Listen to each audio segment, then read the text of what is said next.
Hello అండి అందరికీ. రీసెంట్గా తెలంగాణలో పోలీసుల యొక్క హత్యలు, ఆత్మహత్యలు తీవ్ర స్థాయిలో కలకలం రేపుతున్నాయి.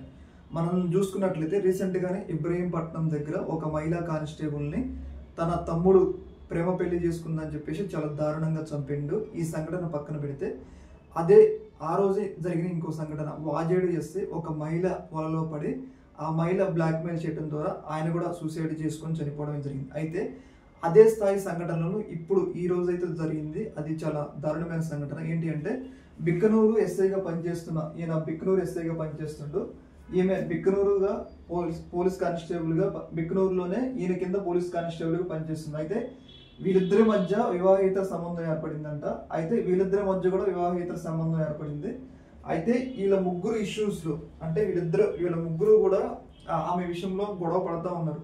ఎందుకంటే ఆమె నాకు సొంతం అంటే నాకు సొంతం, రకరకాల ఇష్యూస్లో వాళ్ళు గొడవ పడుతూ ఉన్నారు ఈ యొక్క వివాహేతర సంబంధం వల్ల.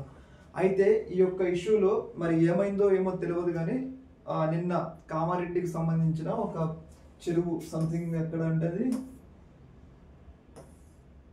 కామారెడ్డి జిల్లా అడ్లూరు ఎల్లారెడ్డి చెరువులో బిక్కనూరు ఎస్ఐ అంటే కామారెడ్డి జిల్లా అడ్లూరు చెరువులో వీళ్ళు ముగ్గురు సూసైడ్ చేసుకొని చనిపోవడం జరిగింది. ముఖ్యంగా ఏంటంటే ఫస్ట్ వీళ్ళిద్దరు చనిపోయారు, వీళ్ళిద్దరు శవాలు జరిగింది. లేట్గా ఈయన శవం జరిగింది. అయితే ఈయన ఏమన్నా వీళ్ళిద్దరిని ఏమైనా బ్లాక్మెయిల్ చేసిందా అన్నట్లుగా ఏమైనా తెలవాలి మరి. ఎందుకంటే ముగ్గురు ఒకేసారి చనిపోయినట్టయితే ముగ్గురు శవాలు ఒకే చోట లభ్యం కావాలి కదా. ఇక్కడ ముగ్గురు శవాలు ఒకే చోట లభ్యం కావాలి. ఫస్ట్ వాళ్ళిద్దరు శవాలు లభ్యమైన తర్వాత ఆయన శవం లభ్యమైందంట. దీన్ని బట్టి చూస్తుంది ఏంటంటే వాళ్ళు ఎంతో కష్టపడి ఎస్ఐ స్థాయికి ఎదిగారు.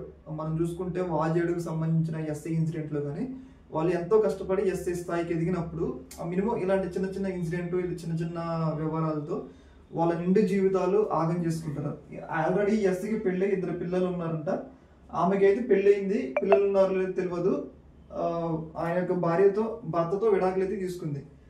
వీళ్ళ ముగ్గురు ఇష్యూ ఏంటంటే ముగ్గురు ఆఖరికి చనిపోయే పరిస్థితులు ఏర్పడ్డాయి. మరి చూడాలి ఈ యొక్క ఇన్సిడెంట్లో. మరి పోలీసులు అయితే ప్రాథమికంగా వీళ్ళకి కొంచెం ఎఫ్ఐఆర్ ఉంది, దానివల్ల చనిపోయారని చెప్పేసి ప్రాథమికంగా చెప్పడం అయితే జరిగింది.